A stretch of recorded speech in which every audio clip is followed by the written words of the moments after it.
Good evening. I'm Matthew McLendon. I'm the director and CEO of the McNay, and it is my pleasure to welcome you here for this special discussion, The Great Departure Lounge, a conversation on Michael Tracy. Exploring the life and work of the artist, Michael Tracy, whose profound contributions to contemporary art are currently on view in the exhibition upstairs, Michael Tracy, The Elegy of Distance. This exhibition, which will run through July 27th, offers an immersive exploration of Tracy's evocative paintings, sculptures, and mixed media works, many of which are being exhibited for the first time. Michael Tracy was renowned for his multifaceted works that delved into themes of religion, ritual, sensuality, and socio-political issues. Born in Bellevue, Ohio, near Cleveland, Tracy pursued studies in literature and art at St. Edward's University in Austin, and later obtained his Master of Fine Arts in Studio Art from the University of Texas at Austin. Tracy's artistic journey was marked by several significant exhibitions that demonstrated his diverse range of media, including painting, sculpture, performance art, and installation art. His first major museum exhibition, 7 Gold Paintings, was held in 1971 here at the then McNay Art Institute, as we were formerly known. This exhibition set the stage for his future explorations into the intersections of art, spirituality, and the human experience. In 1974, Tracy created Sacrifice One, The Sugar, a groundbreaking private performance work on Galveston's Imperial Sugar Warehouse. This work involved the ritualistic destruction of one of his own large-scale monochrome canvases, symbolically addressing themes of sacrifice and transformation. The event was documented with large-scale works on paper that were later exhibited at the Contemporary Arts Museum, Houston. In 1987, the major exhibition, Terminal Privileges, opened at MoMA's PS1, which was one of 3 times Michael's work was on view there. He was included in the landmark exhibition Ripe Fruit, 1985, as well as Neo-Hoodoo, Art for a Forgotten Faith, 2008. Subsequent major projects included 1989's Las Estaciones de la Cruz in Mexico City, comprised of monumental cruciform altarpieces reflecting his deep engagement with religious iconography and liberation theology, and the 1990 performance work The River Pierce Sacrifice 2 in San Ignacio near Laredo. Michael Tracy's monumental The Romero Cross was included in the 1982 Venice Biennale. In 1978, Tracy relocated to San Ignacio, Texas, where he not only continued his artistic practice, but also dedicated himself to the preservation of the town's 19th century architecture. He founded the River Pierce Foundation in 1990, focusing on cultural and historical preservation. We are honored that the McNay is home to both Michael's first museum exhibition and the last with which he was directly involved before his death this past June at the age of 80. Tonight's conversation will be moderated by René Paul Barilleaux, head of Curatorial Affairs of the McNay and co-curator of the exhibition. René is joined via the telephone by Chris Rincón, co-curator of the exhibition and director of the Michael Tracy Estate and the River Pierce Foundation, as well as being joined in the room by art historian Dr. Luanne McKinnon, a longtime friend and collaborator of Michael's, who is currently overseeing the first monograph dedicated to the artist, Michael Tracy, 50 Years, 1974 to 2024. On a personal note, it is a great honor to welcome Luanne back to her home state of Texas, to San Antonio, where I recently learned that she attended high school, and to the McNay. Luanne has been my mentor, colleague, friend, and chosen family for almost 20 years, having been my first museum boss when I returned to the States after graduate school, and she hired me at what is now the Rollins College Museum, where she was then director before becoming director at the University of New Mexico Art Museum. About 6 months after I came to the McNay, a little over 2 years ago, Luanne called me on a Saturday, and after the usual Texan pleasantries, asking after my mother and the weather and what food I had explored in my new hometown, she said, "I want to talk to you about Michael Tracy." And here we are. I'll turn it over to René. Thank you. Great. Thank you, Matthew. Thanks, everyone, for being here tonight. I know that Michael has many fans in the audience, and I know that he's developed many fans since we organized and opened the exhibition. And I also want to welcome Luanne and Chris. Chris, you're there? Do we have Chris? Yes, I am. Okay, so we'll have Chris. So Chris will be conversing with Luanne and I throughout the evening.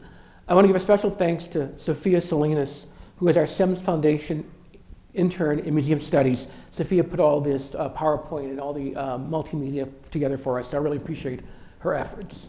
So tonight we're going to look at the work of Michael through kind of the structure of the exhibition upstairs, using that exhibition to kind of guide us through this conversation. And we're going to focus primarily on work from the last 20 or so years, work that has not been publicly exhibited, so we're really fortunate. This is the first time a lot of this work has been seen by the public. We're going to start the evening by just hearing a few words from Michael himself.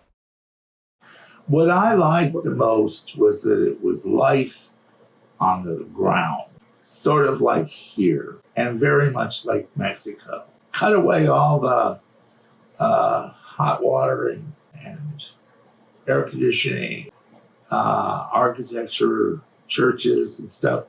You got the real red, pure juice. And that's what I like. When you see all these shrines and all these little lamps and these strings of marigolds, and I just felt at home, and I understood it was all a prayer. The whole thing was a prayer. So I think this, I love the way he finishes off about talking about it being a prayer. And that's, Luanne, I think you could address that, because that is so important to sort of the whole way Michael thought and constructed his world. Yes. First of all, thank you for having me. This is an honor and such a treat. I'm also a little verklempt because it's Michael. And that clip that you heard was from a conversation that I had with him in January of 2024, approximately 6 months before he passed away. And we had a marathon. I talked to him for about 9 days straight and recorded everything. And that's a very beautiful and telling passage about his points of view, and perhaps more so since he had had a diagnosis of terminal cancer. And I think that he was looking back on the importance of reverie and the importance of acknowledging prayer that may not seem to be formal prayer. Was he speaking about, and here he was talking about all of the times and years he's been in India, that the whole culture, it seemed to him, was as if a prayer. And when you're meandering among sadhus on sidewalks and you're down on the Ganges and perhaps there's a festival, it is that sense. And I think that Michael really inculcated that kind of prayer, which it was like a sensual prayer. It was the sensuality of the place and the way the people were and those deep traditions. This is very different than the prayer of the Vatican. You know, we have two different modes of prayer. And these were both things that he was interested in his work. Passionate about. And I would ask what you think about that, Chris.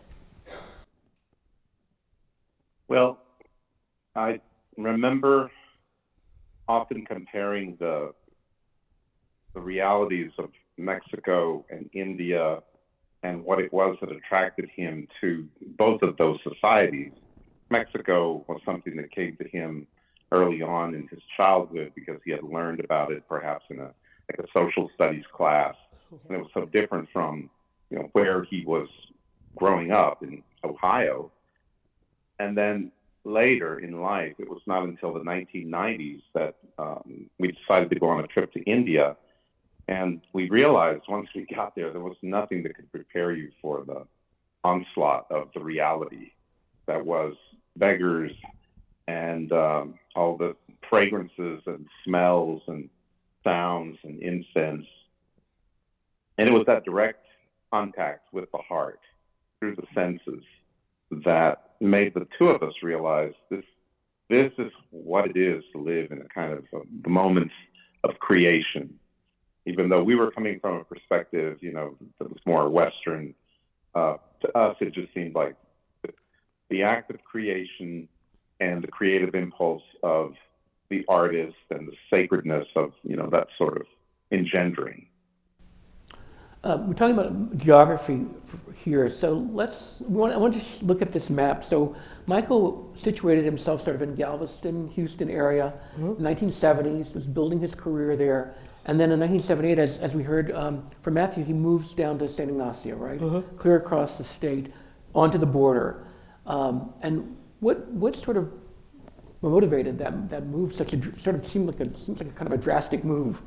Well, what I understand about that period of the biographical story there is that he had large warehouse space at the Galveston docks. And this is where Matthew McLendon mentioned his first major piece that was called Sacrifice One, The Sugar, that was a private performance that was performed in the warehouse where these Egyptian the scale of these Egyptian pyramid mounds of raw sugar were. And Michael had this idea that he was going to do a sacrifice to the sugar, and it was a very complex and very layered production. Such was his studio work there that the accretion of one large project on top of another large project and what it took to support that, and he was doing video at the time and large-scale drawings, they were under threat of fire. And so it was the potential that all of his body of work up to that point, and he was a young artist but already in a pretty mature phase, would just disappear because he couldn't protect it. And so Howard Barnstone, who was the architect of the Manil Rothko Chapel, became friendly with Michael, and Michael was lamenting that he didn't know what he was going to do. And Howard had a friend down in Laredo. Her name was Marty, and she had famous Marty's in Nuevo Laredo where everybody stopped to buy tequila and silver. And Barnstone said, I'll give you my car. Michael only had a bicycle in those days. So Howard lent him his car, and he went over there, and he saw a sign on a little ramshackle house for rent. And there, a little old man came out from the side, and they made friends because it seems that one of his children went to St. Edward's, and that's where Michael had gone to school. And it was serendipity. And Michael said, "Do you think you might rent me a house? I'm an artist." And the man said, "Yeah, why not? $25. And so Michael did it. So he got the work out and safe. And then it was as much like Mexico as Mexico could be in the state of Texas. And I think that authentic rawness, and that it was also an outlier community, was completely attractive. And so bit by bit, this became home, and he acquired more and more buildings and made more and more art over the years. But that was that transition across the coast. So, Chris, you worked very closely with Michael to his death, and when did you start working with him? I became acquainted with Michael's work in 1990. I missed the Terminal Privileges exhibition at the Manil Collection. I had moved to Austin to go to school at the University of Texas, and it was through the encouragement of a fellow classmate who insisted that since I was so unfortunate to miss that show, I needed to find out as much as I could about Michael. So even then, in the early 90s, there was a need for a monograph on his work. Yeah, right. However, it was not until we remained friends through the early part of the 90s, but it was not until 1993 or 94 that he started coming to Houston on a more regular basis. Mm-hmm. I think he had a show at Betty Moody's Gallery with Thomas Glassford, and in the show he had a series of yellow-orange watercolors that were also all part of that. This was the beginning of his Cempasúchil story. And so in 1995, kind of seeing that my tolerance and patience with Houston traffic was coming to an end, he sought to figure out a place for me to get involved with him. Michael was always one of these people who was wanting to nurture younger people with talent. That was probably his greatest gift. And so I moved to San Ignacio with him in 1995 and have been here ever since. And I might point out that Michael, when he moved to San Ignacio, was about 35 years old. So I feel like moving to a place like that requires that kind of youthful energy to be able to navigate the harsh climate and all of the challenges it presents. So I wanted to talk a little about the title, how the title fits in with sort of Michael's thinking. The Elegy of Distance. Mm-hmm. Well, I would refer back to Chris on that, since he created that title. Mm-hmm. I mean, I can give you my point of view, but would you like to say a few things about that? Christopher? Yes. I guess to begin, being that this was his first posthumous show, there is this sense of honoring someone who has passed. A lot of times Michael would dedicate his own work to other artists or individuals who would one day no longer be with us. And even in his video work, there would be these interludes and the voiceovers about, reflecting and ruminating on individuals that were from his past, but in such an abstract way that they became they could be a fiction. It was very grounded. I know it was very grounded in, actual biographical information. And it also imparts to anyone who is going through that moment about, the separation of, the loss of a loved one, that longing that never goes away. And they say only time will heal this, but also one of the consequences is as time goes by, you get more distant from the historical event of a particular death. And so for me, that is the distance that, this event, Michael's death, is marked in the timeline, and I have no choice but to become distanced from it. So for me, the title was very much a kind of a personal reflection, but along the lines of understanding what he would feel when he would think about these people in his life, in his past. He would tell me about these individuals, in his studio or late at night reflecting on things. So the exhibition that we have on view is actually the kind of second permutation or second evolution of Michael's thinking. We started with a different kind of exhibition, and it was much more based in installation and architecture. And then Michael decided that he really wanted to focus on a painting exhibition and the work that had not been seen. So this was a sketch that was made of a sort of a floor plan, a ground plan for a show that Chris actually did the drawing for. And throughout the process of this process, we've always referred to this drawing because it sort of was it was our blueprint for how to tell Michael's story. And as you can see, it's divided into 6 spaces, and so we sort of it as 6 galleries, 6 chapels, 6 moments, and each of those would have a distinct kind of color, distinct feel, different distinct sort of sensory experience. So, we also give the audience or the viewer a choice to go left or right when they enter. So they're going to take 2 very different journeys depending on which way they enter. So we're gonna look first at the room. This would be the first gallery as you enter on the left. And I want to talk a little about the wall color because each gallery has very distinct wall color, and color was so important to Michael. And I want to talk with both of you about where color came from, where he drew color inspiration. So this is a very interesting curatorial decision in that the triptych to the left, which is quite marvelous because the wings come out a bit. So there's this reference to, you know, an ecclesiastical or a Christian triptych with that being that physical out from the wall. You see at the bottom, the name is Gulmohar.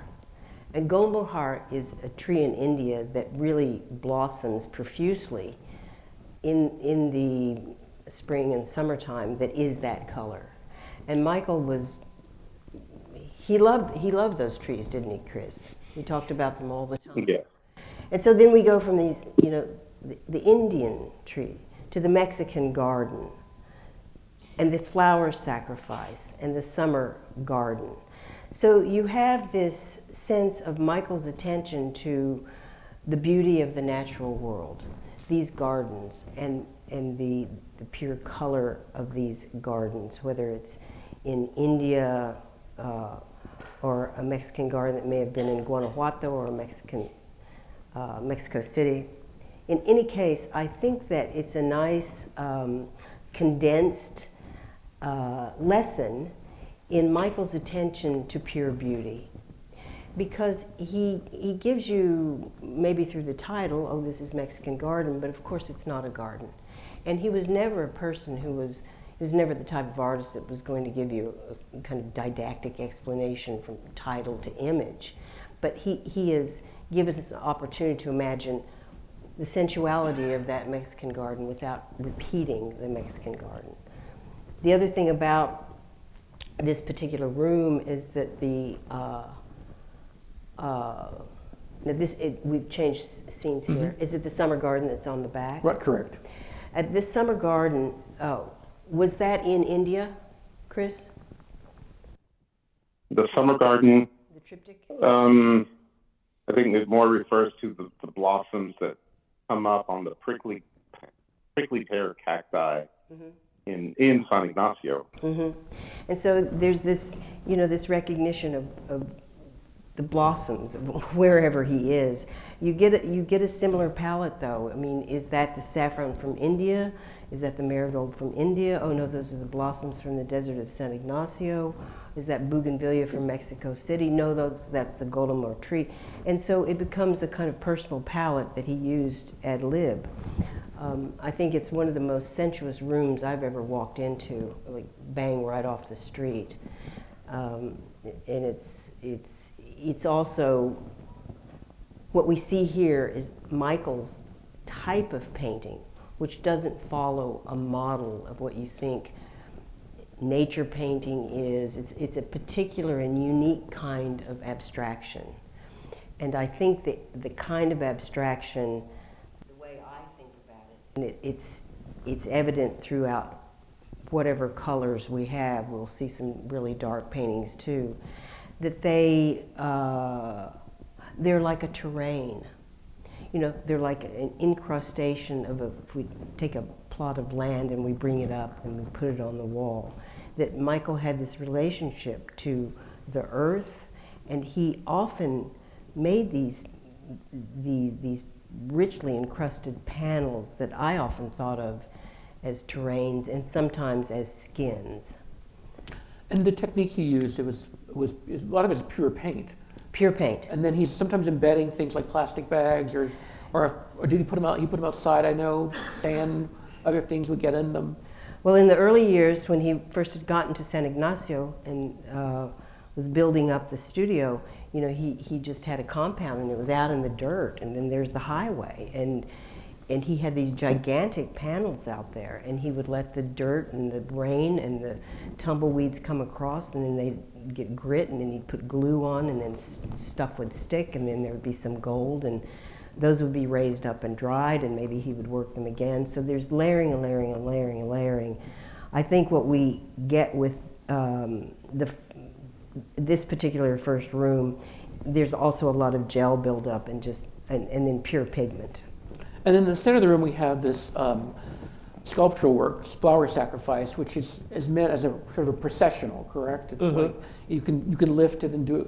Yes. And that ties back to Michael's kind of childhood, raised in the Catholic Church, Yeah. and interest in that kind of pageantry you see. So we have an example here from Mexico of a procession, the kind of things that he was drawing on when he was making those objects. It's also that in his high school years, this prompts me to remember that in his high school years, he was in the drama department, and he did costumes, and he wanted to set the stage, and he wanted to design the costumes, and he was interested in the flowers and the lighting and the whole drama of the thing. And even though we don't have we don't have a video of any of those works that he did later that were dramatic in that sense, I've always thought of him as beyond the mediums of painting, sculpture, printmaking, video. I've always thought of him as a kind of directorial artist.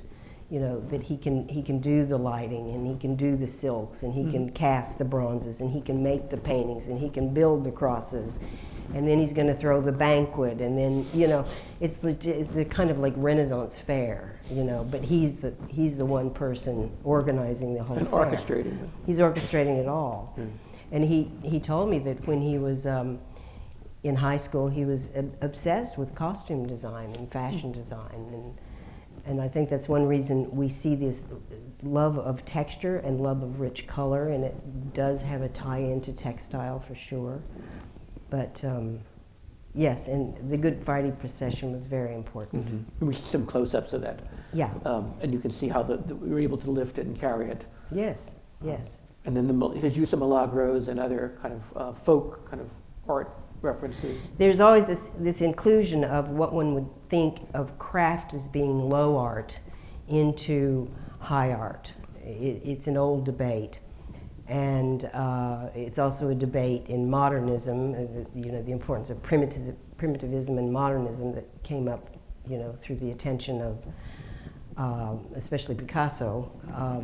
But I think in the case of Michael, who's using images and materials from Latin America, Mexico, Guatemala, El Salvador, that he saw his work as participating, not criticizing, not being a white man in another country, but he saw himself as being a citizen of that social group and religious group, and the art contributed to that, I believe.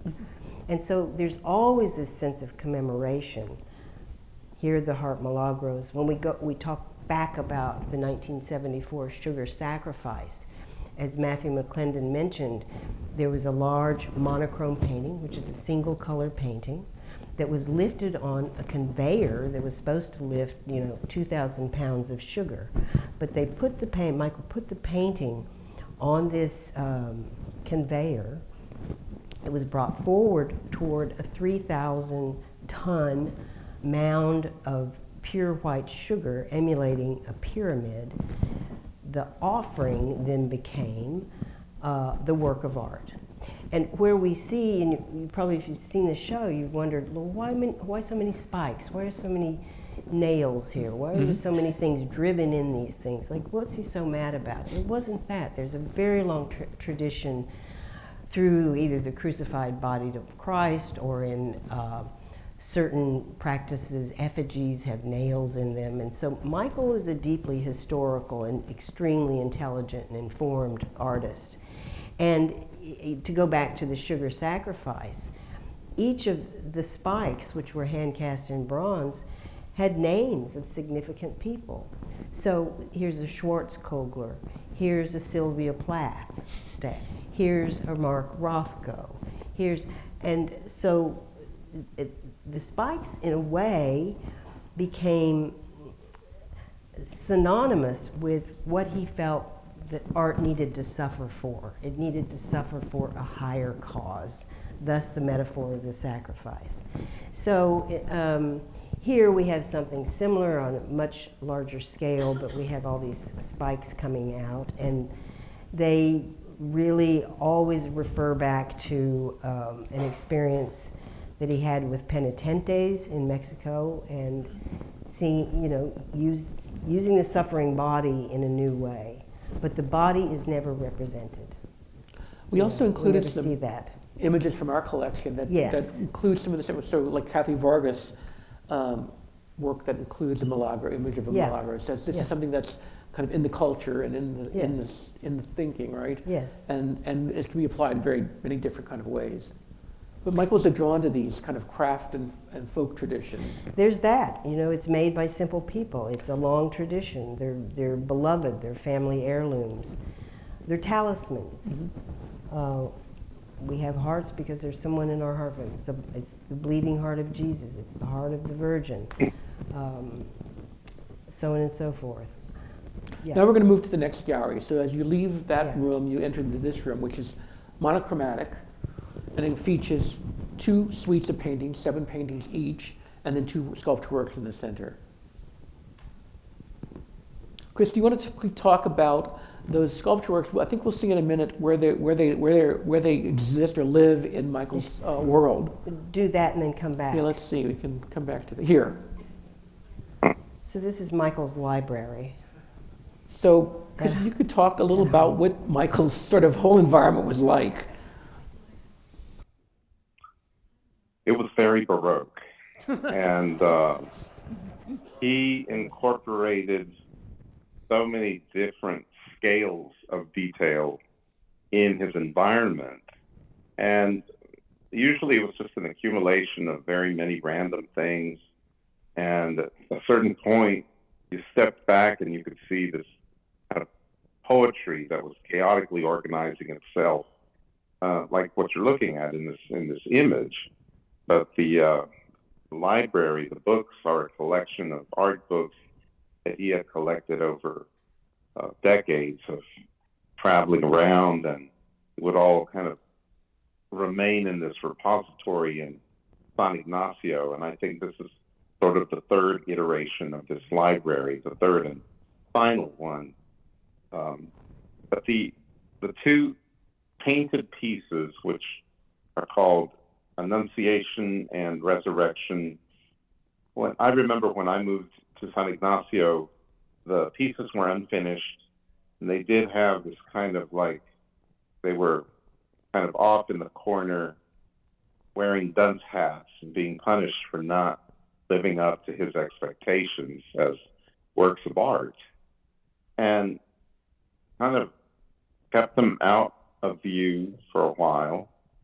And originally, what I recall is that they were gold, like his traditional gold paintings, acrylic painted on wood forms and then dusted with gold dust. And eventually they became this beautiful iridescent color. I think that the gold dust had kind of acquired a patina, and he didn't like that anymore. So, he was always, it was his prerogative to be able to paint over his own paintings, or even to just add another layer, as if it were a palimpsest, and he's kind of covering up something that's going to develop curiosity in the viewer's eye. But to see them in the installation today in the McNay Museum, the first time that they've been shown since they were created, and they really, they belong there. This is what they were born to do. And it's funny because in Michael's environment, he would have shown them kind of across the room from each other. And what we've done in this case is to put them back to back, so they become almost like the flip sides of the same coin. And just to think about the biblical story that they represent, it really is, if you go literally into sort of the life of Jesus Christ, the Annunciation is the beginning, and the resurrection is sort of after the end. And it's a very hopeful message. I like the way that they're positioned. If you've been in the galleries, you've seen them, but I think what's interesting to point out, I've always thought of Michael as a deeply historical painter. And you won't feel that overtly because he doesn't speak in that way about make comments in that way about the work, although he had great, artists that he championed and that he looked at over the decades. But I mean that by the structure of these sculptures, which come out of the Trecento. And in the case of Trecento paintings that had little architectural bits that would emulate a part of a wall inset into a church, or emulate a window, as we know from the old Alberte's ideas in the Renaissance, that any image that has a frame as you're looking through it. But Michael pushes it forward. We don't look through this, but we look, it comes toward us through the act of impasto. And the Annunciation is on the left. And why is that the Annunciation? Because in the arcade, the coves that are those oval tops, there's three uprights and then there's the two ovals. Those would have been holding the angel who then is giving the whisper to the Virgin Mary. But Michael has used gel and the formation of a kind of sculptural swathing, and perhaps some of it was intuitive and some of it was planned, to give the weight, the metaphorical weight of that scene, the historical weight of that scene. He hands it over to the materiality of the paint. And then the paint is encrusted either in gold or it has some sort of pinkish tone. I forget what color it is.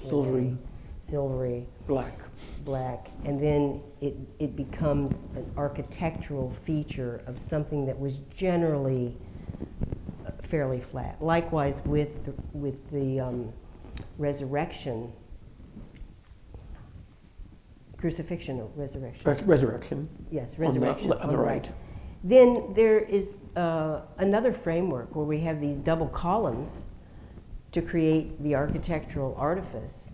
And in the middle, the paint becomes the figure. And does that paint suggest a kind of spirit and a kind of body that's in transition?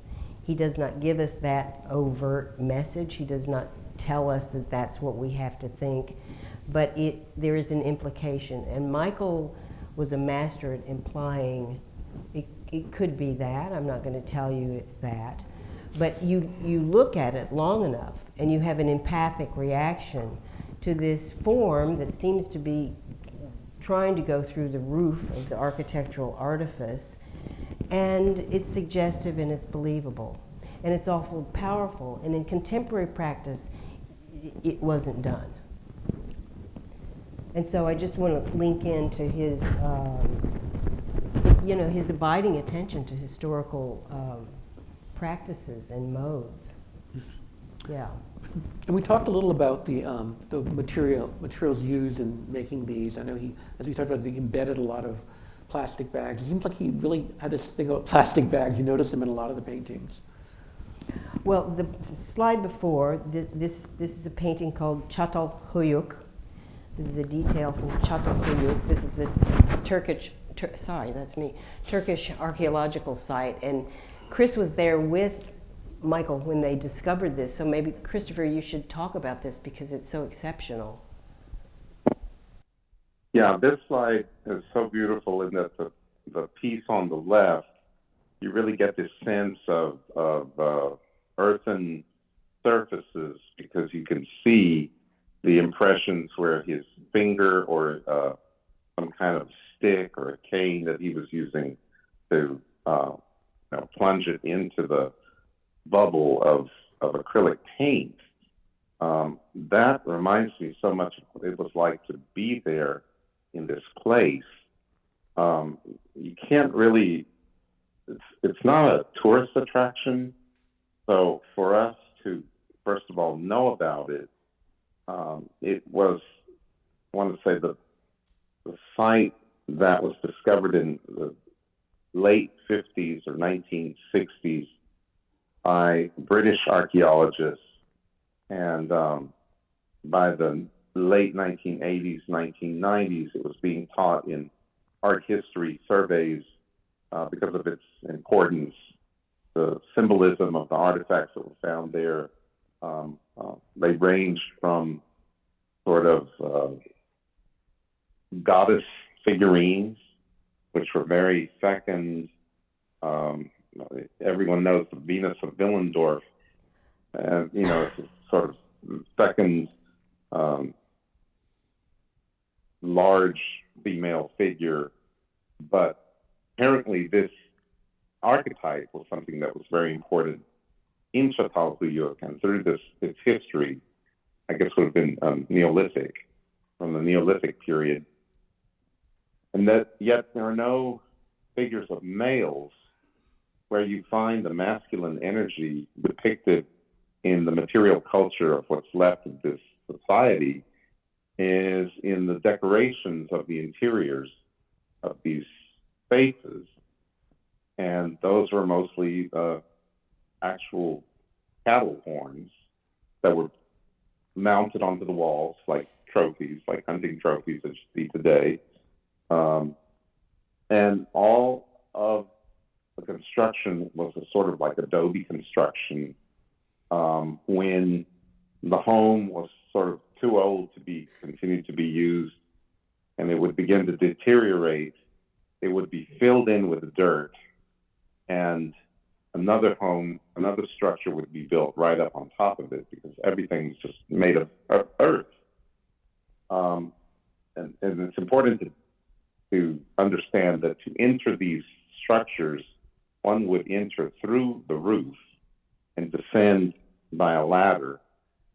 And so the idea of stacking the new construction on top of the old construction was also mirrored in this kind of cosmological detail where bones of the ancestors were buried into the floor of the bedroom of the main bedroom of the homeowners.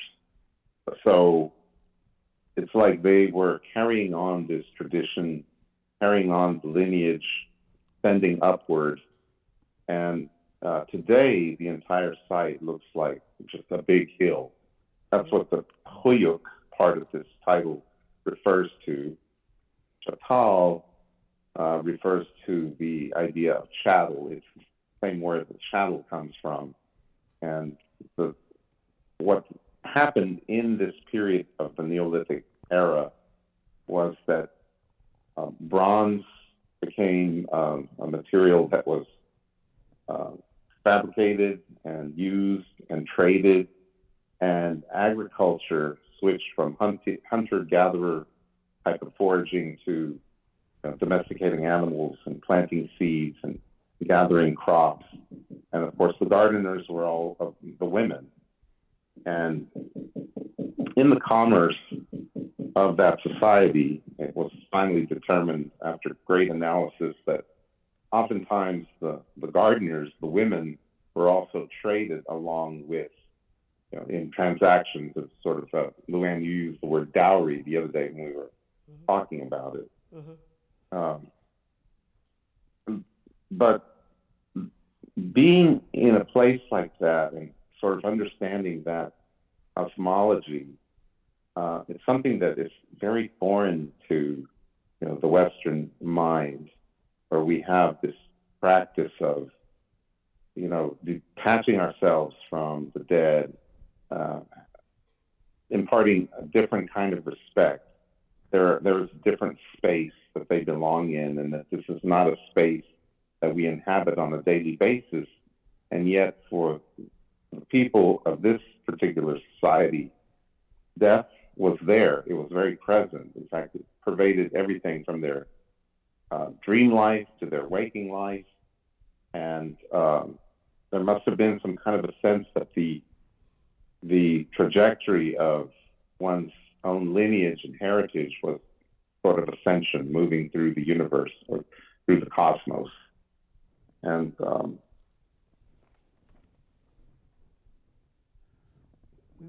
I was just going to add that there is actually a series of paintings called Cosmos that's part of that monochrome imagery.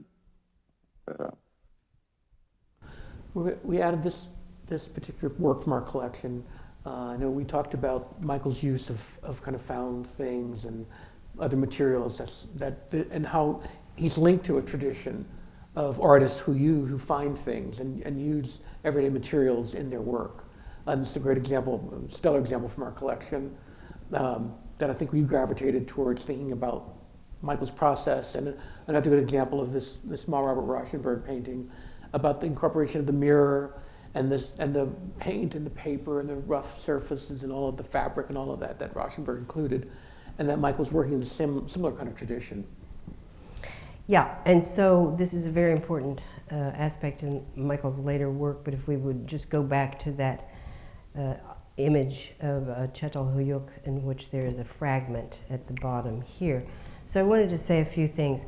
In the experience of the exhibition, you go from these vivid rooms that have the garden paintings, the Golumar paintings, the marigold paintings, the Mexican garden paintings, and then you're plunged into this other kind of emotional register of these gray rooms, even a black room, and the gray paintings. And what does it say about an artist who is making these vibrant saffron panels, these vibrant near fuchsia panels, and then we have an entire campaign, a dedication of many years of panels made in pure gray. There's a long tradition starting in Padua with Giotto, who was emulating stone by making paintings that looked sculptural. And the tradition caught on, and it came to its apogee in early painting as end panels for paintings like The Garden of Earthly Delights by Bosch, which we all know about. That's usually open at the Prado, but when you close that, the end two panels that cover the earthly delight are gray panels. In the French, it's known as grisaille, which just means gray, and there's a very long tradition. In German, it's known as Todmalerei, and Tod means death, and Malerei means painting, so they're death paintings. So gray came to be a kind of way of making, in no matter what form, or if it was figurative or it was non-figurative, to make a painting of mourning, some sort of mourning. I think that Chris's point about the fact that they discovered that there were bodies buried within Çatalhöyük, and the people that lived there thought about them during the day and at night, and they had rituals and so forth. There are fragments in Michael Tracy's grisaille panels, which have very different names and made for very different reasons, but I contend that there's always a marrow of mourning and loss and grief, which is just right in line with our traditional understanding of what grisaille means.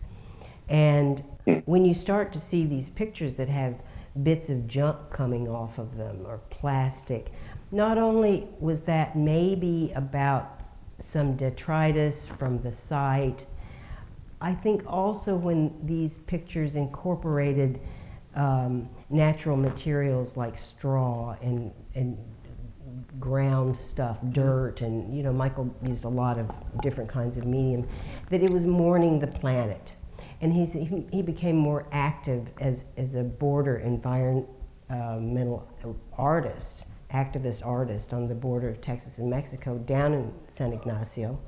Then I think that nothing represented, it was just a natural additive. It was that thing too, that's part of this. Or it would be empty bags of the paint that are plastic, and that's a byproduct of oil, and oil has so much, we don't talk about oil as being a bad thing in Texas, but we know what the plastic products are, and so, the big plastic bag would be smushed into the surface, and then there would be an accretion. It would be built on top of, so that the plastic bag looked like part of the crust of the paint, and the whole thing was this kind of terrain stated by a person who was very, very concerned about the planet. But he wasn't going to say that in so many words. Right. Yeah. In these words. These were the words, yeah. And I was interested, as soon as Dr. McLendon got this job, I was so excited because this has been one of my favorite Picassos.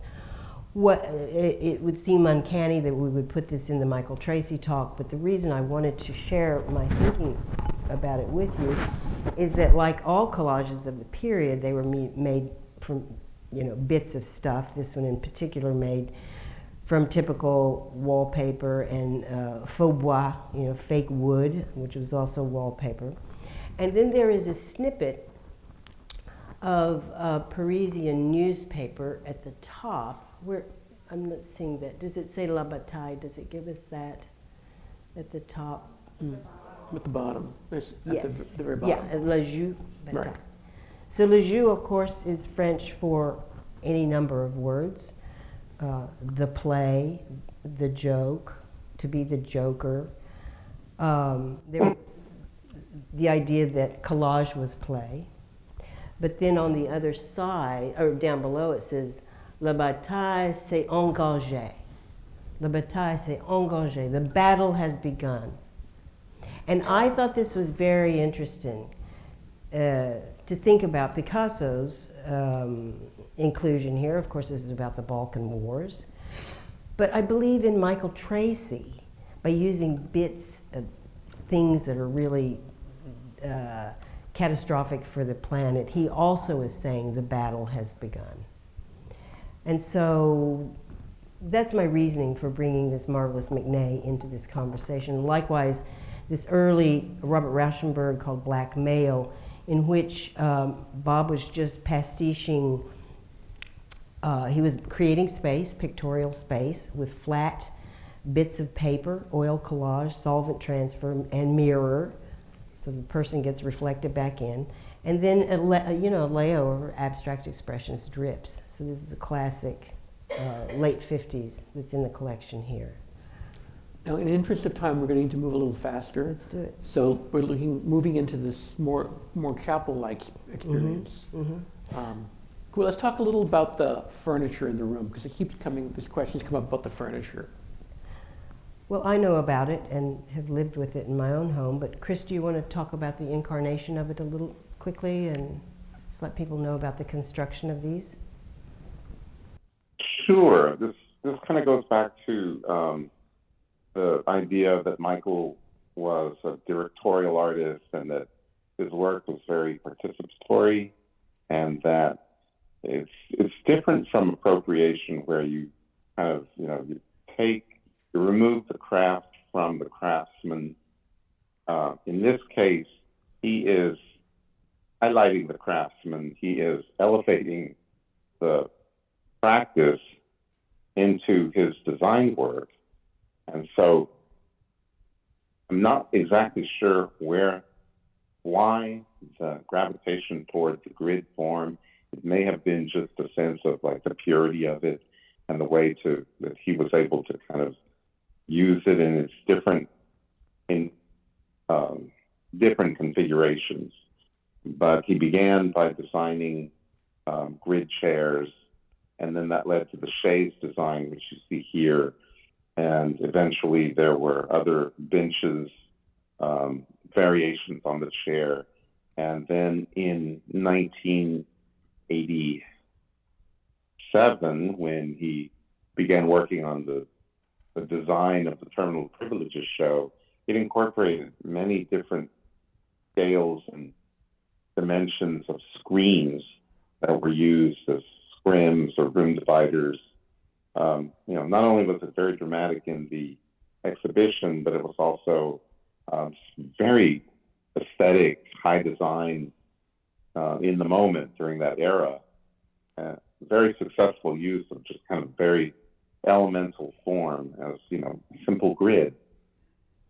And, I guess a lot of the inspiration comes from these sort of the presentation of Rothko in the Rothko Chapel, and the inspiration that was coming from that directness of viewer and artwork.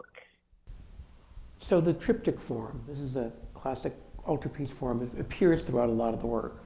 We saw it early on in the first room, we're seeing it here. I think that these architectural forms were almost tabula rasa, that there was the classic Trecento form. which he borrowed from Duccio, where there was, this is a classic, more of a form that would be on an altar at Mass. And those became a matrix, just in like, a 6 by 12 foot canvas would be. Right. And so this was the platform upon which he built all the work. This piece in particular, Ciborium, was made while his father, Charles Tracy, was dying.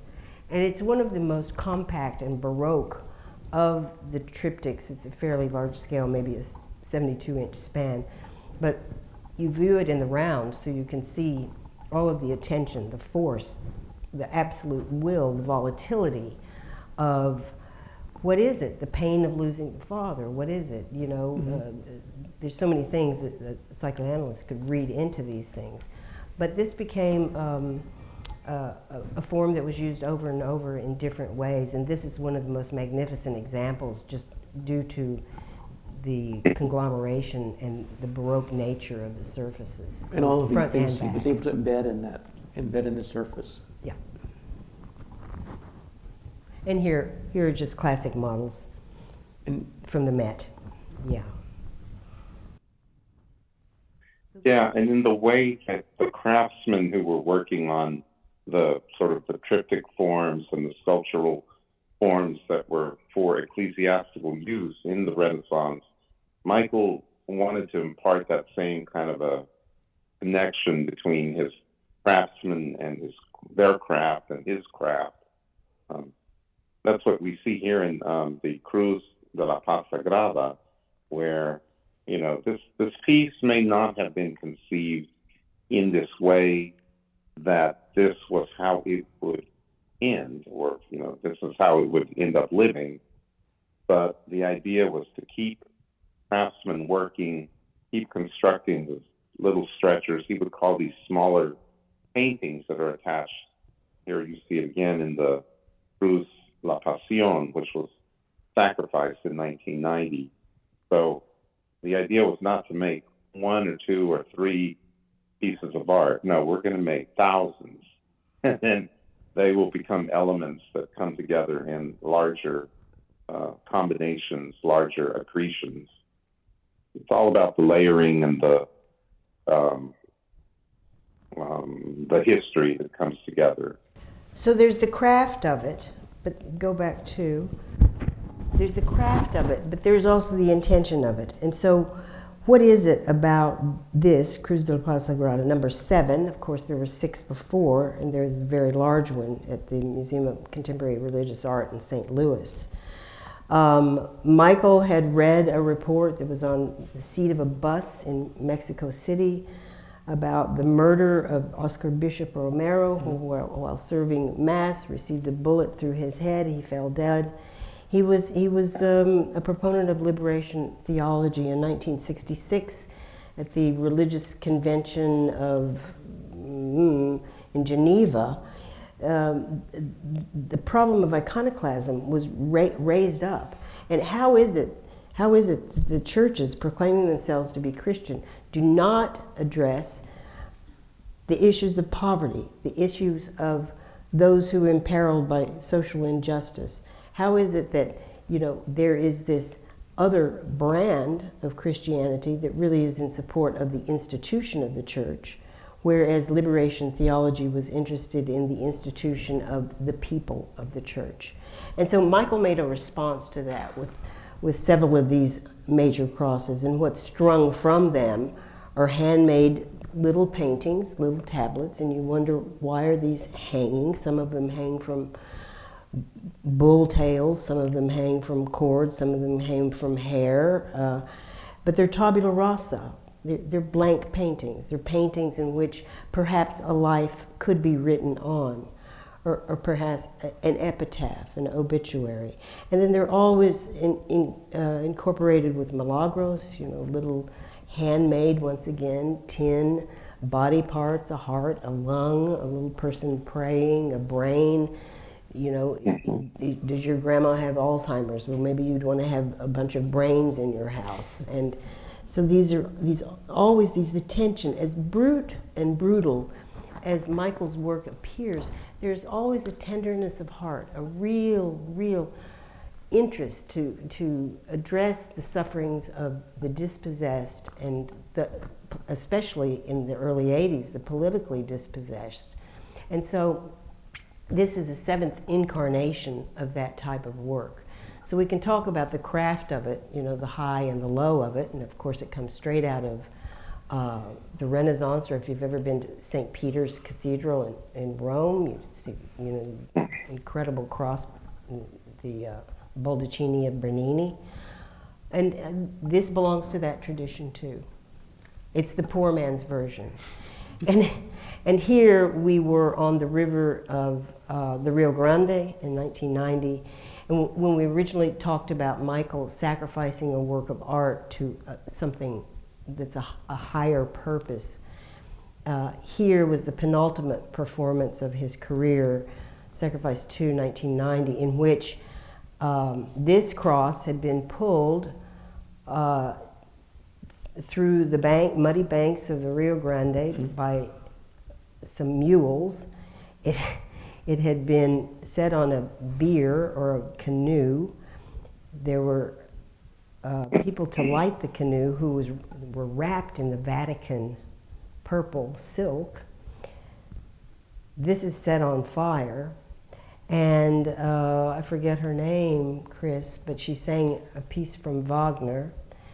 And there, on the banks of the river, we watched this flaming cross with the sound of Wagner go downstream, and there wasn't a thing said, nothing like it. So he was sacrificing to the people of Mexico who were migrants and they were dispossessed. He was sacrificing to the river, the health of the river. And it was a very powerful, extraordinary act. We have just a few more minutes, so we're going to talk briefly about this 13th station. And I think 10th station, I'm sorry. Yeah, and I think in accord with what we learned a little bit about the tradition of grisaille painting or gray painting, that in fact this grisaille format is also a Trecento format. And then Michael had artisans. Were they in Guanajuato, Chris?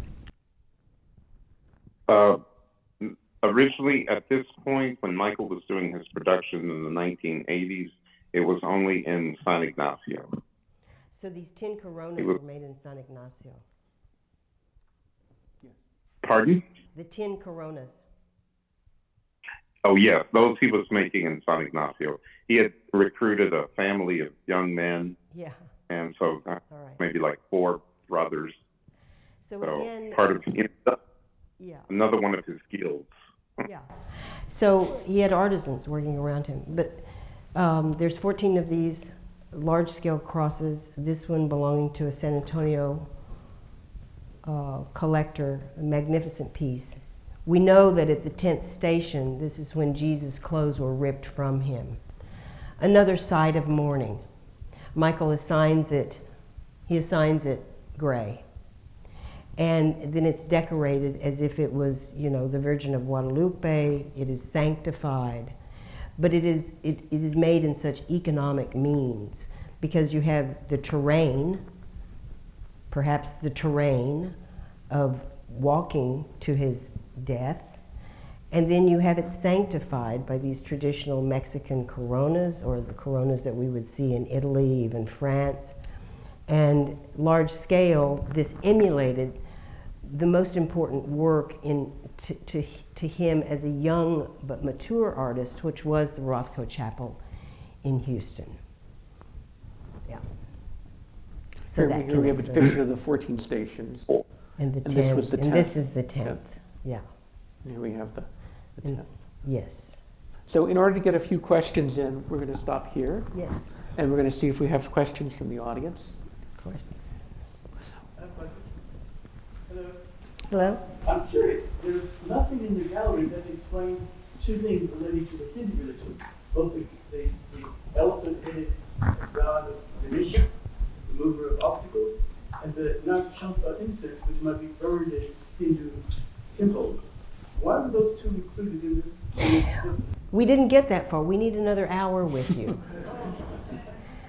This show in many ways, is being the first since Michael's death, really does show a passage of this man over many, many years that I think of as a passage from the west to the east. And why is Ganesha there? And why are there these saffron paintings? And why is there the aroma of Nagchampa? Because that was a new sacred space that he had entered. So he came from being an altar boy in Cleveland through a period of decades, making the kind of work that we see through these semi-Catholic models, or even Catholic models, but modified in the way that he modified them. They become less traditional Catholic models, especially without figures. And I think in the passage to Ganesha, or to the saffron panels, saffron being the most sacred color in Hinduism, you'd see sadhus wearing, covered in saffron powder because they're seeking the light. They're seeking the light. It's the color, the highest color of purification. So I think it's where Michael ended up. So if we consider, what could be the campaigns of the penitente, or being tortured, or offering the work of art up as a sacrificial item, there's no more need for sacrifice. There just seems to be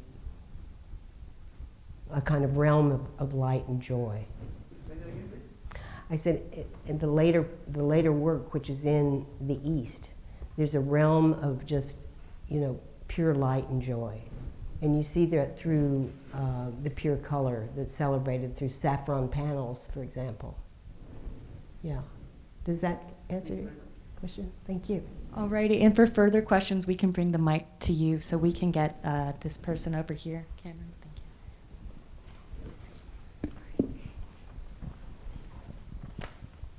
thank you. Thank you. I have a question about the artwork that was made in reference to the Michael's visiting the excavation, the Neolithic city Catalhoyuk.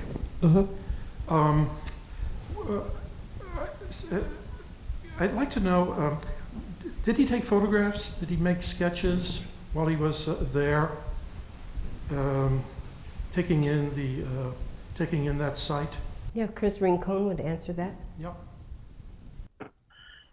It's interesting because he, instead of making sketches of visual images, he would take a lot of pictures. He never used like a device like your cell phone, like we're all used to doing, but he would carry around a 35 millimeter camera. And after a certain point, we convinced him digital media was not the devil. And so he adopted, taking pictures on those memory cards. And so that gave him the ability to take thousands of pictures on any given location. So, yeah, I guess in that way, he was kind of mentally sketching. And then he would come home, he would look at these illustrations he had created through digital media, but at the same time, he would also be reading the material about, background material about going to Charitable. I think there were maybe 2 books that he had. Maybe one was the biography of James Mellard, who was the principal researcher involved with the discovery of this location. And then another one was kind of like it's a really high quality book published by a museum in Turkey about visiting the site. So he would draw together all of these different kind of insights and create this other kind of a 3-dimensional, almost 4-dimensional experience in his mind about, what he was looking at. And he would kind of reflect on these things when he was painting in the studio. He would have the images in his studio that he would be referring to? I'm sorry, can you repeat that question? Would he have the photographs printed out and installed in his studio? Oh, yes. Yes. In fact, he would use any surface in his environment as sort of a pin board. So it might be in his bedroom, but yes, definitely in the studio. Thank you. I have a side question, again pertaining, side reference to the Curatorial work. We were mentioning, or we were being told that to look at that plastic bag form that has this extraordinarily grotesque and almost skin-like quality. Pertaining to that, we know that there's a tremendous tension in Michael's work, in his vision, that between violence, sacrifice, violence, redemption. We also know that he was deeply involved in the fetish and with memory. That being said, could someone on the panel, on the stage, refer to the embodiment of the uncanny, the use of the uncanny, or the embodiment of the uncanny in Michael's work? Yes, Ooh, that's a... Go ahead, Luanne. You go ahead, Chris. It's all right. No, I was just going to say that's a very interesting question, because there's a lot of this, just in my own personal experience of kind of living with him over the decades, where art imitates life. During the time when he was producing the Speaking with the Dead series and the Charitable series, which are hanging in the galleries facing each other, that was also a period when San Ignacio was undergoing a repaving project. And even though Michael Tracy was not professionally affiliated with the River Pierce Foundation, the foundation had come to own a number of historic buildings, and the oldest building, which is now a National Historic Landmark, ended up being damaged in this during this work, the road paving with asphalt. And so I could feel that Michael had this ambivalence. There was at one point like a rejection of the fact that he was working on these grisaille works, and that this event occurred where, they sprayed asphalt accidentally all over the facade of the Trevino Uribe Rancho, and yet he couldn't help but feel emotionally invested in all of the work he put in personally to raise the money to help River Pierce buy the building, and that because the River Pierce Foundation was very vocal in terms of protecting the buildings, that this accident may have been a kind of a manifestation of the resentment from the community, or the resentment from certain individuals who were involved in the project, that we were perhaps interrupting the work. And so even though I would talk to Michael and he would say, that's not at all, that has nothing to do with where I'm at, I could tell that there's some little tiny bit of it. And you can't help but look at this work and be in the moment and think, these two are unrelated. No, they had to be somehow related, at least on a spiritual or karmic level. Okay, it looks like I think we're about out of time here. So I want to thank Chris and Luanne for all their insightful stories and comments, and giving us a whole other window into Michael Tracy and his work. Thank you. Thank you. Thank you.